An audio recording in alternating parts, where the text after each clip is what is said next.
Emily Carter never imagined that this morning would change her life forever. It was supposed to be just another ordinary workday. The sun was only beginning to rise when she arrived at the airport, her small travel bag swinging by her side. She moved through the busy terminal like hundreds of other travelers, each one lost in their own world of thoughts, meetings, and destinations. Emily was a software engineer from Portland, traveling to Seattle for a short business meeting. It was a quick flight, barely an hour in the air, and she had done it so many times that it had become part of her weekly routine. She knew the airport coffee shop by name, the security guards by face, and even recognized a few passengers who took the same flight every Monday morning. She smiled politely at the flight attendants as she stepped onto the aircraft. A Boeing 737 that gleamed under the soft morning light, the familiar scent of coffee and jet fuel mixed in the air. Emily found her seat near the window, 14A, placed her laptop bag in the overhead bin and settled in with a deep sigh. Like everyone else on the plane, she was thinking about her day ahead. The emails waiting, the deadlines, the presentations. Nothing unusual. The cabin around her buzzed with quiet conversation. A businessman across the aisle was already typing furiously on his laptop. A young couple whispered and laughed softly, planning their vacation. A mother tried to comfort her sleepy child. Everything seemed normal, predictable, and safe, the kind of peaceful beginning that made Emily feel at ease every time she traveled. The pilot's calm voice came over the speaker, greeting everyone and announcing clear skies for the flight to Seattle. Emily smiled faintly, pulling out her phone to send one last text to her sister. "On my way again. Same old Monday flight. See you this weekend." Her sister replied with a heart emoji and a simple, "Fly safe." As the engines roared to life, the plane began to roll down the runway. Emily felt the familiar push against her seat as the aircraft lifted into the sky. She loved that brief moment of weightlessness when the wheels left the ground, a feeling of freedom, of leaving all the noise of life below. She looked out the window and watched the city shrink beneath the morning clouds. It was peaceful up there. The world below disappeared, replaced by endless blue and golden sunlight. Emily opened her laptop, planning to review her presentation slides. She had always been calm during flights. No nerves, no fear, just focus. Maybe it was her logical mind, or maybe it was trust. Trust in the pilots, in the machines, in the routine of air travel that had never failed her before. A flight attendant came by offering drinks. Emily ordered black coffee, as she always did, and smiled when the attendant recognized her. "You're our regular commuter," the attendant said cheerfully. Emily laughed. Guilty as charged. It was a simple moment, a friendly exchange, something small but comforting in a world that often felt too fast. The seatbelt sign turned off and passengers began to relax. Some dozed off, others scrolled through their phones. The hum of the engines filled the background like white noise, steady and constant. Emily took a deep breath, closed her laptop, and rested her head against the window. The clouds looked soft, almost unreal, stretching like waves across the sky. As she gazed outside, she thought about her life, the early mornings, the endless projects, the quiet evenings spent alone in her apartment. She was ambitious but modest, never seeking attention. She worked hard, she traveled often, and she believed that every problem had a solution if you just stayed calm enough to find it. The plane leveled off, cruising smoothly above the clouds. Everything was perfect. The captain's voice returned briefly. "Ladies and gentlemen, we've reached our cruising altitude. Sit back, relax, and enjoy your flight."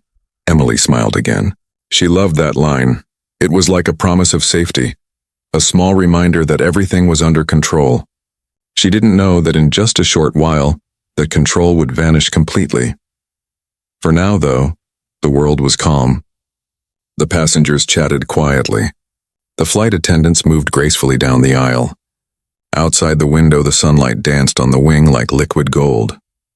Emily took another sip of her coffee and thought, "It's just another ordinary flight, but sometimes life changes in moments that look ordinary, until they aren't." Somewhere deep inside the aircraft, unseen by anyone, a small warning light blinked on and off. It was faint, almost invisible, something the system would normally handle automatically, but this time it didn't. Emily had no idea that the very knowledge she carried in her mind, the technical understanding of flight, simulation software she had helped design would soon become the reason hundreds of lives were saved. She wasn't a pilot. She wasn't trained for emergencies, and she wasn't even sitting in the cockpit. She was just a commuter, one of many.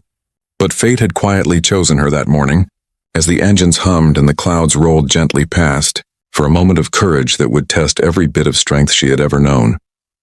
For now, though, Emily Carter simply leaned back, closed her eyes, and let herself believe this flight would be as uneventful as every other. Outside, the horizon glowed brighter, the skies stretched endlessly, and the world seemed at peace. No one on board could have guessed that this calm, beautiful morning was the beginning of a story that would soon make headlines around the globe. The airplane soared steadily above the clouds, gliding through the calm morning sky. Sunlight poured through the windows, filling the cabin with a warm golden glow. To everyone on board, it felt like any other peaceful flight, quiet, routine, and uneventful. Emily Carter sat comfortably in her window seat, watching the clouds drift past like floating islands. She had finished her coffee and was now listening to soft music through her earbuds. Her mind wandered between work thoughts and daydreams. The rhythm of the engines was almost soothing, like a heartbeat in the background. The passengers around her seemed relaxed, too. The businessman beside her had finally stopped typing and closed his laptop. The young couple 2 rows ahead were laughing softly over a selfie. Even the baby who had been crying during takeoff was now fast asleep in her mother's arms. The atmosphere was peaceful, the kind that made people forget they were thousands of feet above the ground. In the cockpit, Captain Raymond Holt and his co-pilot, First Officer Davis, were chatting casually while monitoring the controls. Both men were experienced pilots, confident and calm. They had flown this route hundreds of times before. The weather was perfect. No turbulence, no storms, just endless blue sky stretching in every direction. "Smooth flight today," Davis said, smiling as he checked the radar. "Couldn't ask for better," Captain Holt replied. "Looks like an easy ride all the way to Seattle." Behind them, the control panels blinked softly. Dozens of lights, switches, and meters, each performing its job silently. Everything looked normal, but in the far right corner of the main display, a tiny alert light flickered once. It was brief, just a small flash, and then it disappeared. Neither pilot noticed. Back in the cabin, Emily felt a faint vibration under her feet. It was so light that she barely registered it. She assumed it was just a shift in air pressure, or a slight change in altitude. She turned her attention to the clouds outside again. How soft they looked. How peaceful the world seemed from up here. A flight attendant named Maria walked down the aisle with a warm smile, checking seatbelts and offering water to passengers. When she reached Emily's row, Emily smiled and said, "You must have the most relaxing job in the world." Maria laughed softly. "Most days, yes. But every now and then the sky likes to remind us who's really in charge." Neither of them could have known how true those words would soon become. A few rows back, a teenage boy pressed his face against the window, excitedly pointing at another plane flying far below. His father smiled, pulling out his phone to take a picture. The world above the clouds felt magical, untouched by worry, untouched by danger. But deep inside the aircraft, in the complex network of wires and systems hidden beneath the floor and behind the panels, something was beginning to go wrong. A tiny electrical fault, invisible, silent, started to interfere with the plane's hydraulic control system. It wasn't enough to trigger an alarm yet, but it was enough to create confusion in the digital readings. In the cockpit, Captain Holt adjusted a knob and frowned. "That's strange," he muttered. "Did you feel that slight pull?" Davis looked up. "Maybe a gust of wind?" "Maybe," Holt replied, but his eyes lingered on the instruments for a moment longer than usual. The plane continued to cruise, smooth as ever. To the passengers, nothing had changed. The cabin lights were soft, the air cool, the flight attendants calm. Emily pulled out her tablet and began sketching a diagram for a new software project, something to keep her mind busy. She didn't realize she was sketching the same control system design her company had once pitched to an aviation firm. The very same type of backup interface now quietly blinking in the cockpit before her. Outside, the sky darkened slightly as the plane flew into a stretch of high-altitude haze. It wasn't dangerous, but the light changed. The warm gold shifted into a pale gray. Emily noticed the shadow of the wing ripple across the clouds. Something about it made her uneasy for just a second. A small cold shiver passed through her, but she brushed it off. The intercom buzzed softly. "Ladies and gentlemen," came the captain's steady voice. "We're currently flying at 30,000 feet with clear skies ahead. We'll be starting our descent in about 30 minutes. Sit back, relax, and enjoy the flight." Applause broke out from a few cheerful passengers. Maria and the other attendants smiled as they began collecting trash and preparing for landing. The mood remained light. Emily stretched her arms, glanced at her watch, and thought about what she'd eat once she landed. Then, somewhere below the cockpit floor, the electrical fault deepened. A single circuit shorted out. It was so minor that even the advanced sensors didn't immediately recognize it as a failure. But in less than 10 minutes, it would start a chain reaction that would cause the autopilot to malfunction, and then shut down entirely. Captain Holt felt a sudden, almost imperceptible shift in the control column. His training told him it might be nothing. Still, he straightened his posture. "Let's keep an eye on this," he said quietly. Davis nodded, tightening his seatbelt. Meanwhile, Emily noticed the subtle change in the sound of the engines. It was faint. Not a noise exactly, but more like the rhythm of the hum had slightly changed. She looked up, her brows knitting for just a moment. Then she smiled nervously and went back to her screen. But deep down, something didn't feel right. The plane was still flying smoothly. The passengers were still calm. The world outside was still beautiful. Yet somewhere in that vast blue sky, fate had already turned the first invisible key of disaster. And as the aircraft carried on its ordinary path toward Seattle, not one soul on board, not even the experienced pilots, had any idea that the storm wasn't waiting in the clouds outside. It was already inside the plane. The sky outside had turned from soft blue to a pale silver, the kind of color that makes you feel both peaceful and uneasy at the same time. Flight 237 was halfway to Seattle now, cutting smoothly through the air. Most passengers were relaxed, some dozing, some reading, others just staring out at the endless sea of clouds. Everything still seemed fine. Everything still looked normal. Then it happened. It began as a sound, faint, distant, almost like a cough in the rhythm of the engines. Emily noticed it first, though she didn't quite realize it. Her music was playing softly in her ears when she felt a slight tremor under her feet. She took out one earbud, frowned, and looked around. No one else seemed to notice. The flight attendants were still serving drinks. The man beside her was asleep, so she brushed it off. Maybe turbulence, she thought. But a second later, the airplane shuddered again, harder this time. The tray tables rattled. The overhead lights flickered once, then steadied. Several passengers looked up. A child gasped. The young couple ahead of Emily exchanged nervous glances. Inside the cockpit, alarms suddenly began to blink across the control panel. The smooth rhythm of the flight had vanished. The digital screens that usually showed green and white turned orange and red. A loud warning tone filled the air. "Hydraulic pressure dropping," shouted First Officer Davis, his voice tight with alarm. "Which system?" Captain Holt asked quickly, scanning the instruments. "All of them. Look, it's spreading," Davis replied, pointing to the cluster of warning lights. The captain's face hardened. "Manual control now!" He grabbed the control column, trying to steady the aircraft. But the plane lurched. A deep, sickening drop that made passengers in the cabin cry out in shock. Emily's heart leapt into her throat as her coffee cup flew off the tray, spilling dark liquid across her laptop. The plane dipped sharply, then steadied for a second. People screamed. A few prayed aloud.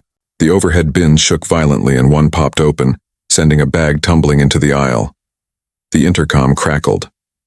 "Ladies and gentlemen, please remain seated. Fasten your seatbelts immediately," the captain's voice shouted, not calm anymore but urgent. Emily's hands trembled as she buckled her belt tighter. The businessman next to her was pale, gripping his armrest so tightly that his knuckles turned white. Someone in the back began crying uncontrollably. The plane tilted again, this time to the left. The wing outside Emily's window dipped sharply, slicing through the clouds like a falling blade. A strange metallic sound echoed through the cabin, a groaning noise that no one ever wants to hear on an airplane. In the cockpit, chaos reigned. "Autopilot's gone," Davis yelled. "System's not responding. I can't stabilize it." "Switch to auxiliary power," Holt ordered. "I tried. It's dead." The plane dropped another few hundred feet violently. Passengers screamed as oxygen masks suddenly fell from the ceiling like ghostly vines. The cabin pressure had started to fluctuate. The roar of wind grew louder. Emily's breath came fast and shallow. She grabbed the mask, pulled it over her mouth and nose, and tried to stay calm. She had always been logical, rational, but fear was something logic couldn't fix. The plane's nose tilted again, and she could feel gravity pulling her downward in her seat. Somewhere nearby, a man shouted, "We're going down!" But amid the chaos, Emily's eyes went to the small monitor above the aisle, the one showing altitude and direction. Something about the numbers caught her attention. They weren't behaving normally.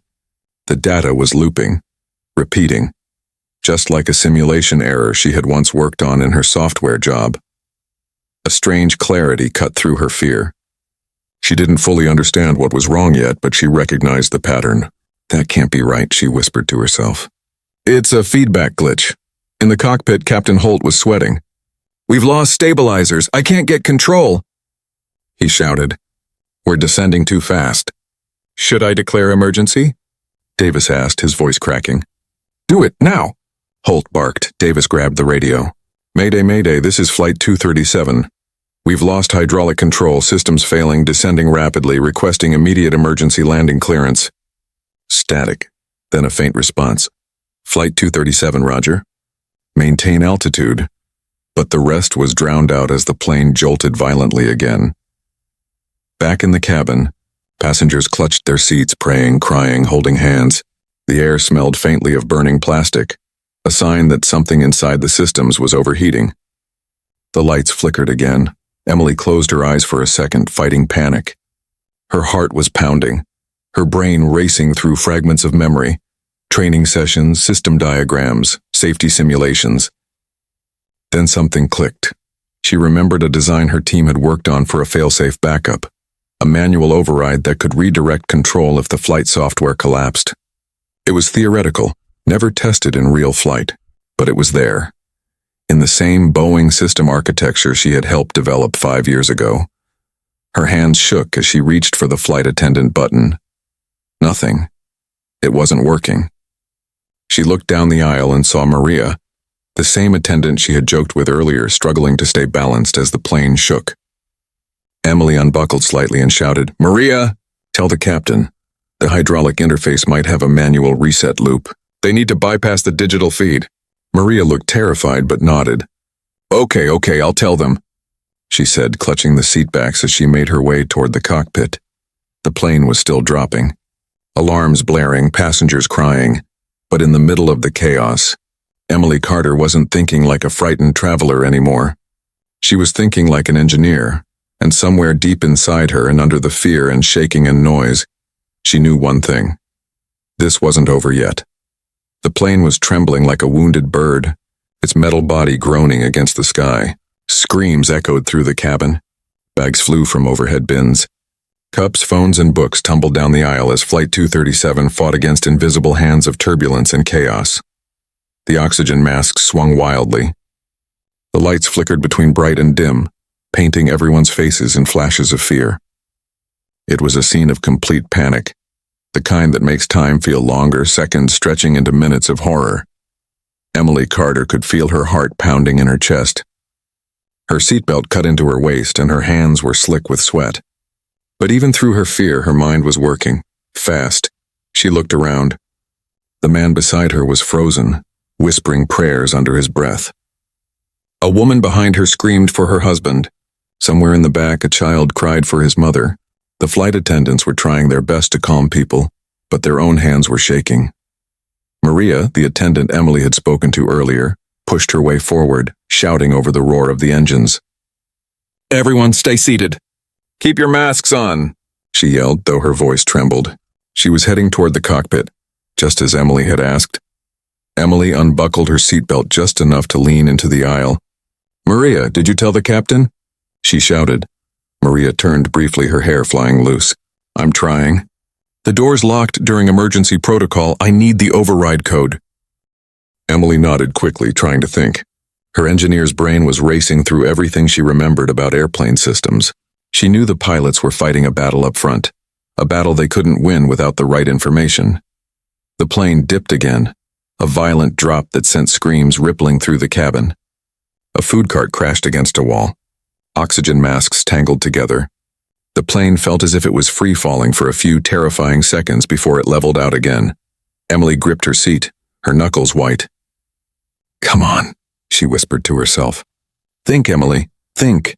In the cockpit, Captain Holt and First Officer Davis were in chaos. Red alarms flashed across every screen. The plane wasn't responding to the control inputs.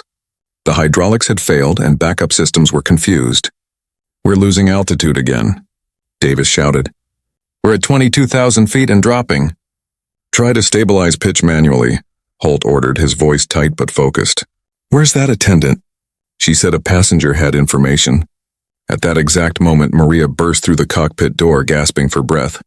"Captain, there's a woman, seat 14A. She says something about a manual reset loop. She works in flight software. She thinks she can help." Holt turned sharply. "What did you say?" she said and bypassed the digital feed. "Something about the hydraulic interface," Maria panted. Davis blinked in disbelief. How would a passenger know that? But Holt's instincts as a leader kicked in. "I don't care how she knows. If she's right, she's our only chance. Bring her here."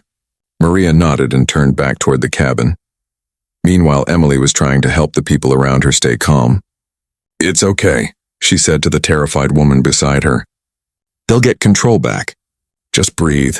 Keep your mask on." Her own voice shook slightly, but there was something steady underneath, something that made others believe her. Then Maria appeared again, struggling to stay balanced as the plane jerked sideways. She grabbed Emily's arm. "The captain wants to see you, now." Emily froze. For a moment. All the fear she had been holding back came rushing in. She wasn't a pilot. She wasn't trained for emergencies. What could she really do? But then she remembered the faces around her, terrified, helpless. The crying child. The trembling flight attendants.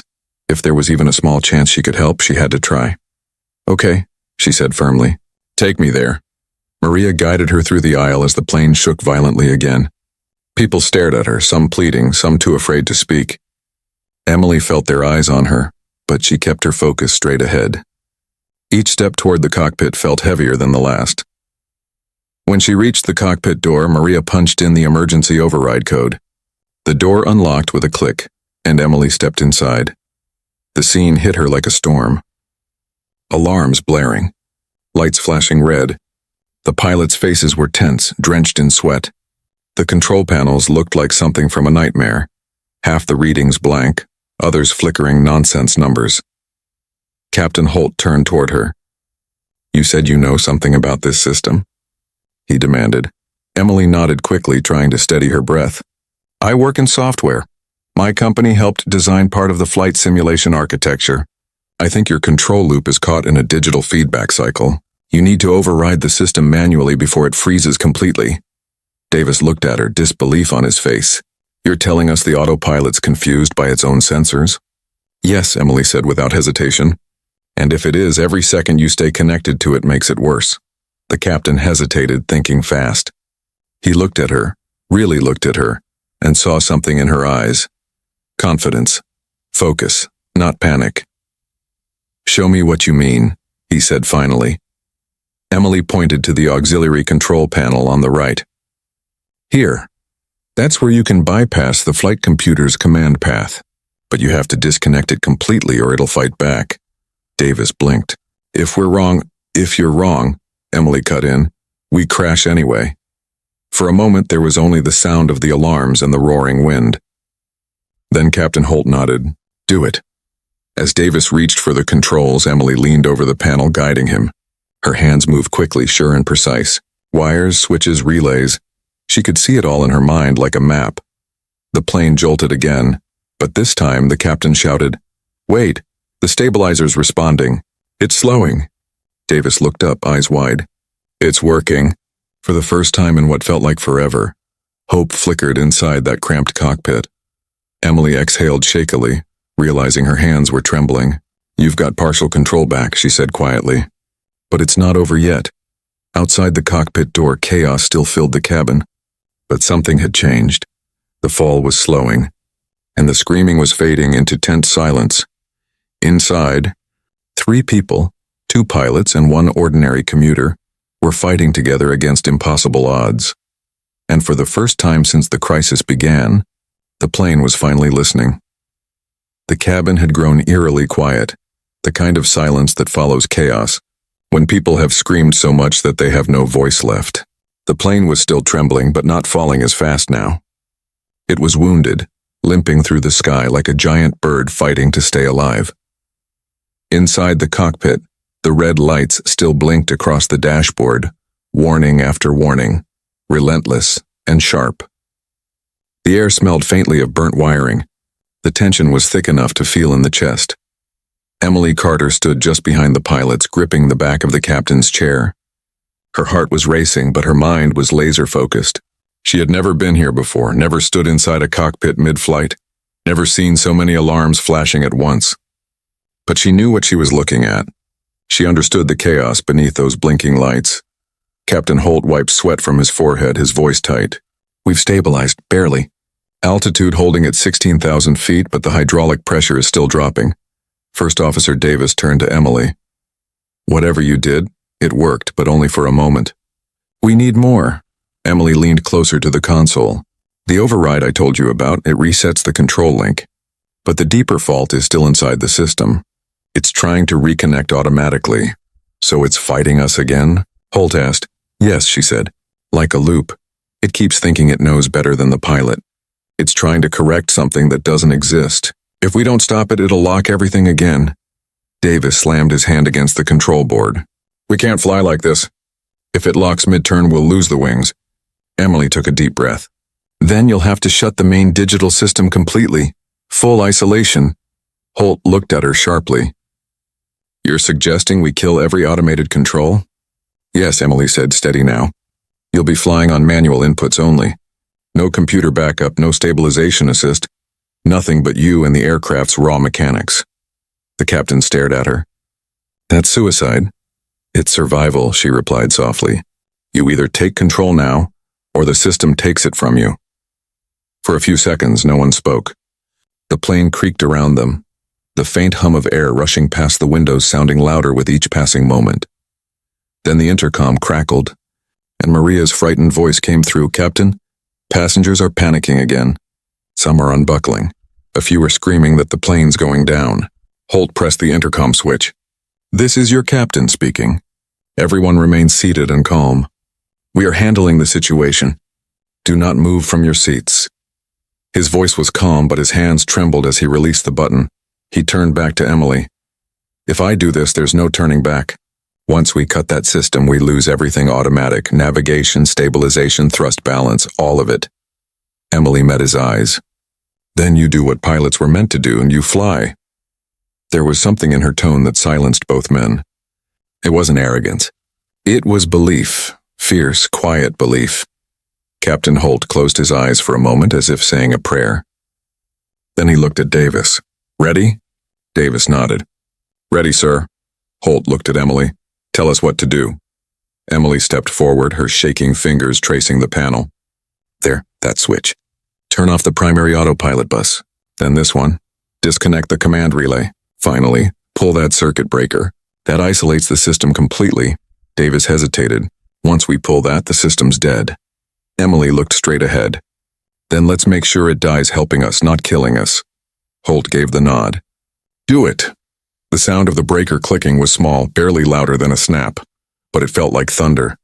The cockpit lights flickered once, then steadied. The digital displays dimmed. The constant alarm tone finally silenced.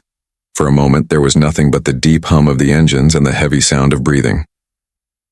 Holt gripped the control column with both hands.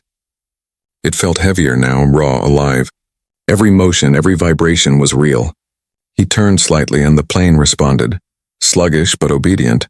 "It's responding," he said, disbelief in his voice. Emily leaned closer. "You've got control. Manual only, but it's yours now." Outside, the sky stretched endlessly, silver-gray clouds below, pale light above. The aircraft was flying rough but steady. In the cabin, people clung to their seats as the captain's voice came back through the intercom. Calmer now. "Ladies and gentlemen, we've regained partial control of the aircraft. Please remain seated as we prepare for an emergency descent. The passengers cheered and cried at the same time. Some hugged each other.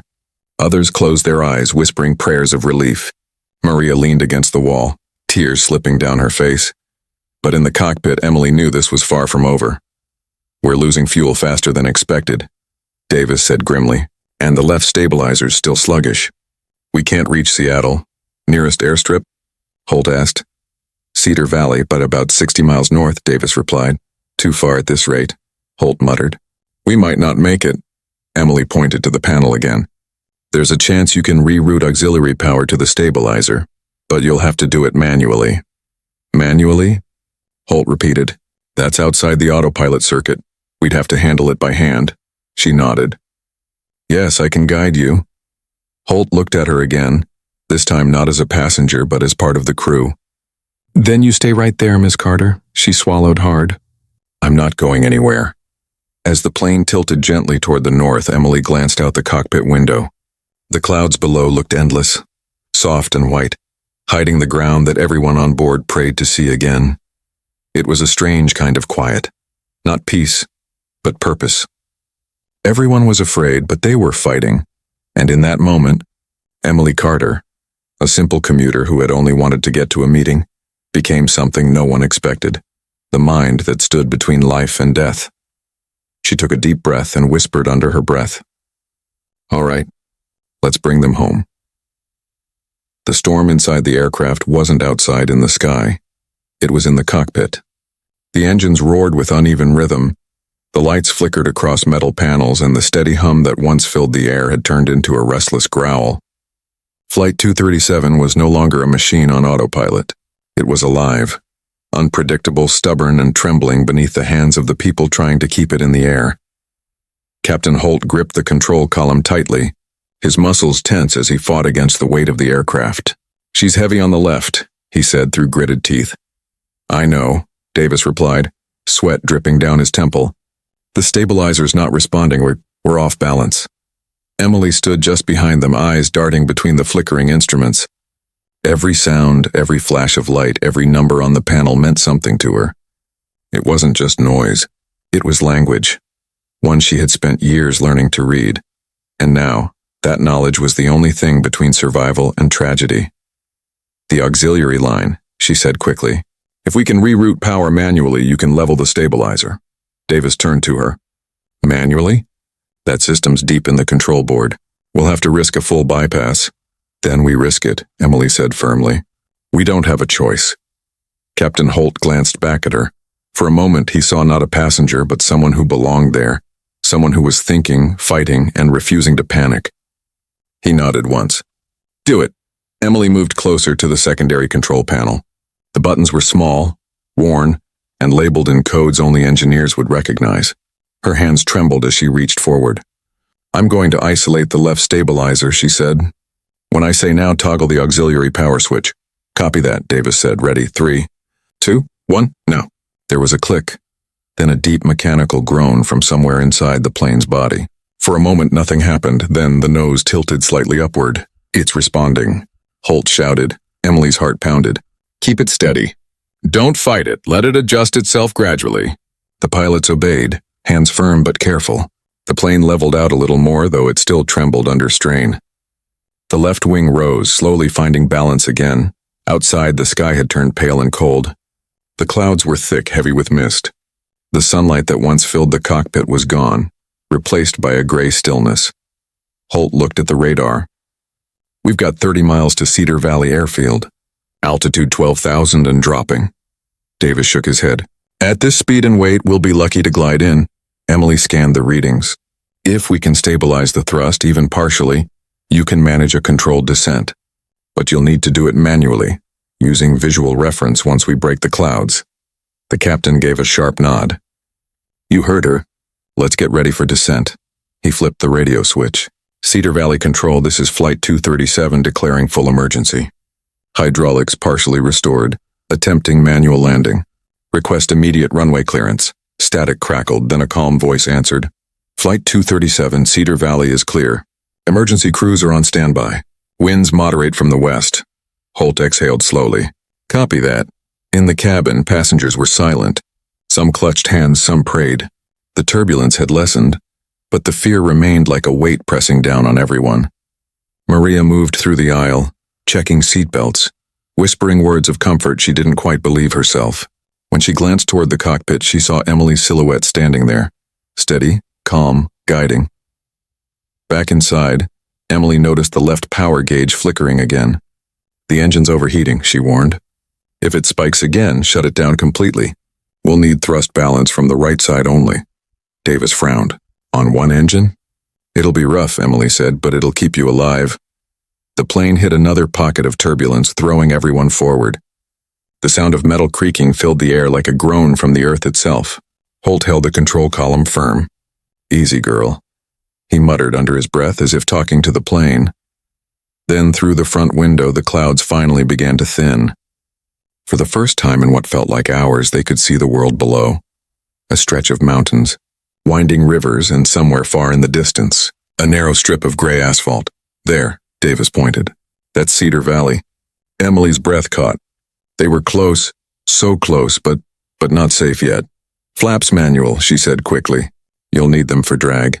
The system won't deploy them automatically." Holt nodded. "Got it." He moved his hand to the manual lever. It resisted, stiff and unwilling. "It's jammed." Emily stepped forward, pushing beside him. "Try again, slowly." They pulled together, their arms straining. Then, with a metallic click, the lever moved. The plane's flaps extended, not fully, but enough. "Flaps deployed," Davis called. Holt's eyes stayed locked on the runway in the distance. "We're coming in hot," he said. "Too fast." Emily's voice was calm, steady. "You've got this.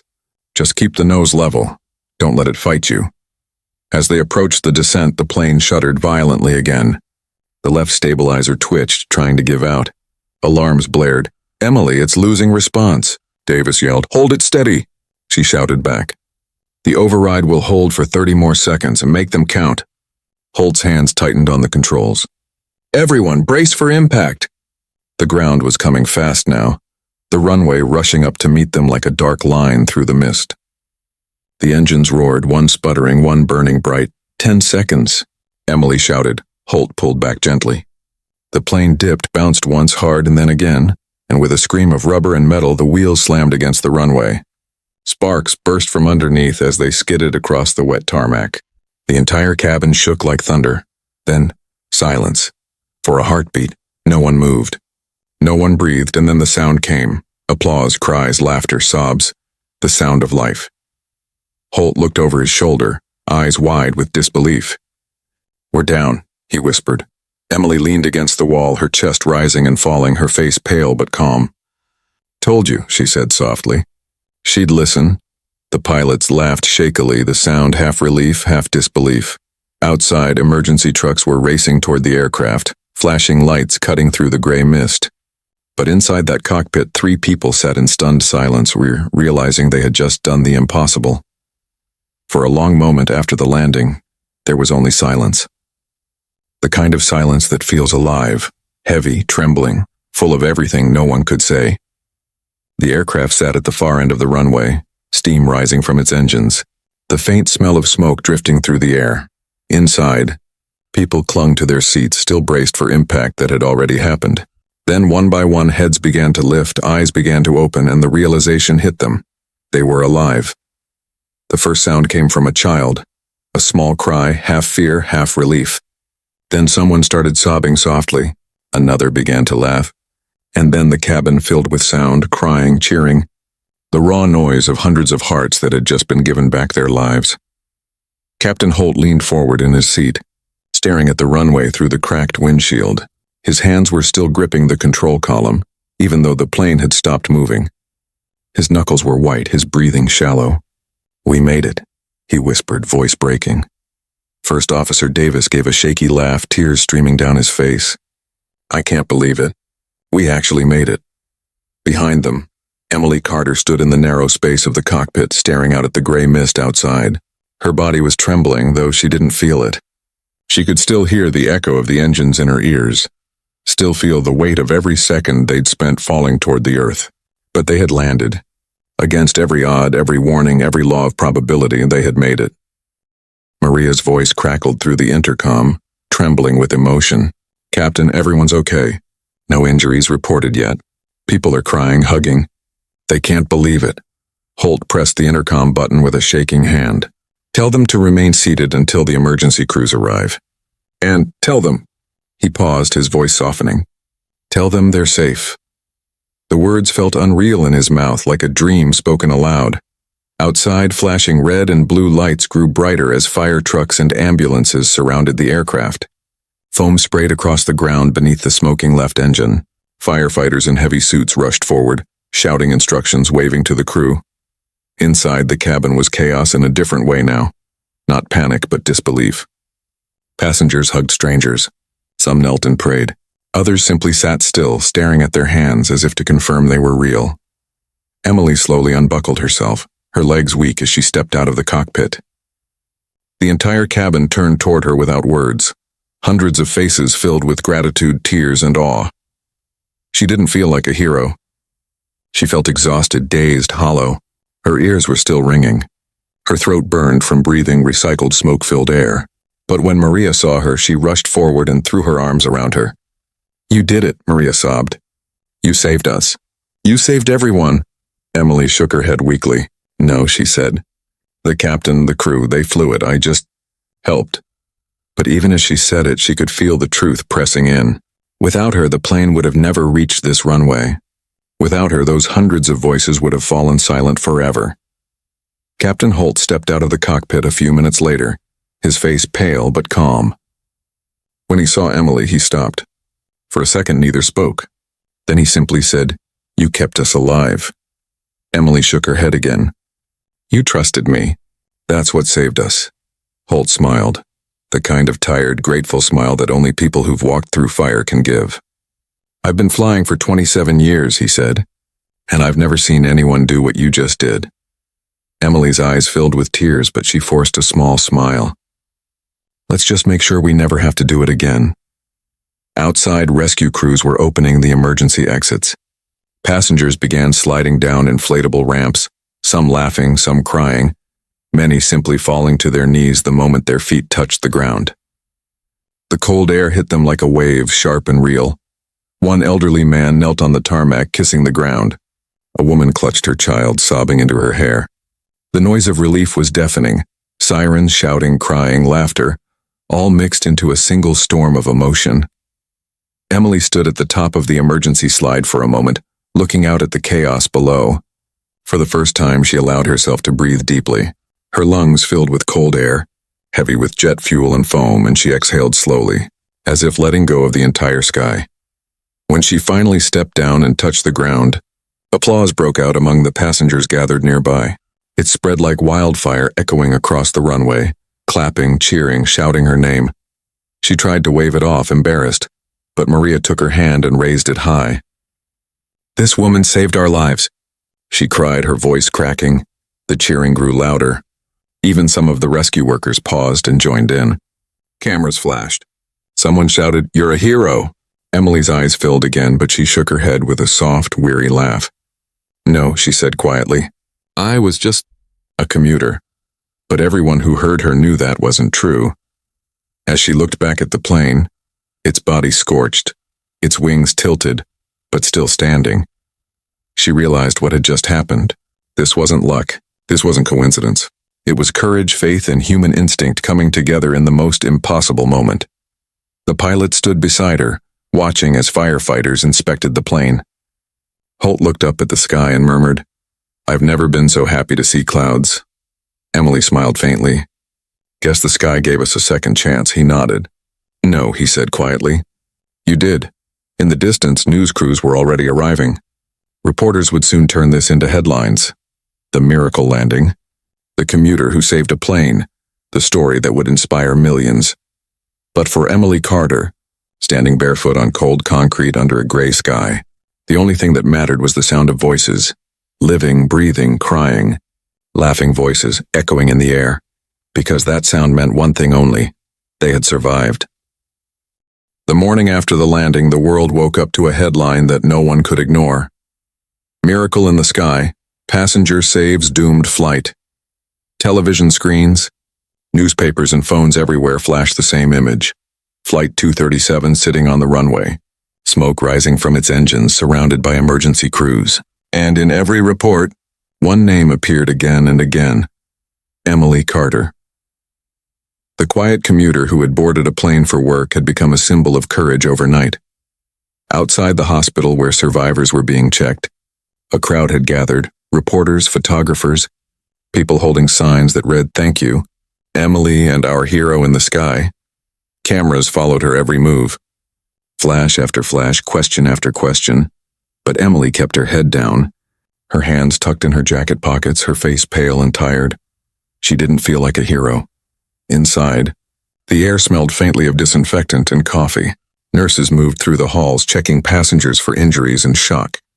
Captain Holt was sitting near a window, his arm in a sling, staring out at the morning light. When he saw Emily approaching, he stood slowly and smiled. "You should be resting," he said gently. Emily gave a small shrug. "Couldn't sleep? Every time I close my eyes, I still hear the alarms." He nodded, understanding completely. "I've been flying for nearly 3 decades," he said quietly. "I've seen storms, lightning strikes, near misses, but I've never seen anything like what you did up there." Emily shook her head. "I just used what I knew. Anyone could have done that." Holt's smile widened slightly. "No," he said softly. "Anyone would have wanted to. But only you did. That's what makes it different." His words lingered in her mind long after he left the room. Later that afternoon, the airline held a press conference. Dozens of microphones lined the table. Cameras clicked endlessly. The CEO spoke about the bravery and quick thinking of the pilots, crew, and a remarkable passenger. When they called Emily to the stage, applause filled the hall. She walked up slowly, nervous, hands trembling slightly as she adjusted the microphone. "I'm not used to this," she began with a shy smile. "I don't think anyone ever really expects something like that to happen, especially not on what was supposed to be a normal flight to work." The room quieted. "I didn't save that plane alone," she continued. "The pilots, the crew, they trusted me when they didn't have to. We worked together. That's what made the difference." It wasn't about one person being brave. It was about everyone refusing to give up. There was silence again, then applause, deep and genuine. Cameras flashed, reporters scribbled notes, and for the first time, Emily didn't look away.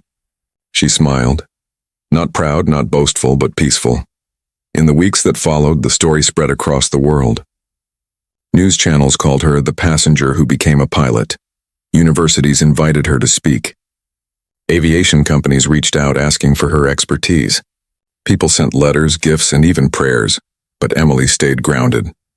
She went back to her small apartment in Portland, the same one she had left that morning, thinking about a meeting and a cup of coffee. Everything looked the same, yet nothing felt the same anymore. Sometimes she sat by the window at night listening to the faint hum of planes passing overhead. Each sound reminded her of that day: the trembling floor, the flashing alarms, the captain's voice, the feel of the control panel under her hands. But more than anything, it reminded her of the faces, the crying, the laughter, the people hugging each other on the runway. That was what mattered most.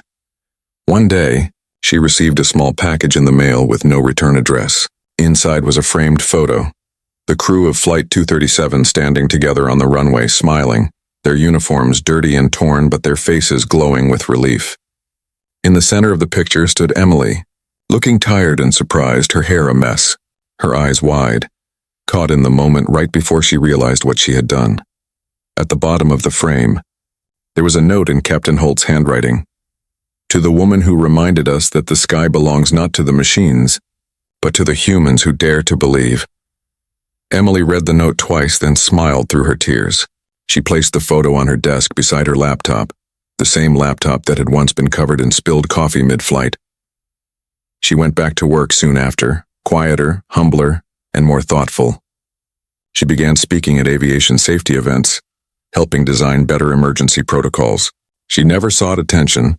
She just wanted to make sure no one else ever had to face what they had that day. But wherever she went, people recognized her. Sometimes they stopped her in airports, shyly saying, "Are you the woman from Flight 237? She would smile and answer softly, "Yes, just a commuter who got lucky." Still, Those who looked closely could see something deeper in her eyes, not luck, but strength. Years later, people still told her story. Pilots shared it during training sessions. Teachers spoke about it in classrooms. Travelers remembered it every time they looked out an airplane window and saw the endless stretch of sky. Because Emily Carter had shown the world something powerful, that courage doesn't always roar, and heroes don't always wear uniforms. Sometimes they're just ordinary people on their way to work, who, when life falls apart at 30,000 feet, find the strength to take control. And long after the headlines faded, the legend of Flight 237 remained, not as a story of disaster, but as a story of faith, teamwork, and the quiet bravery that lives in all of us.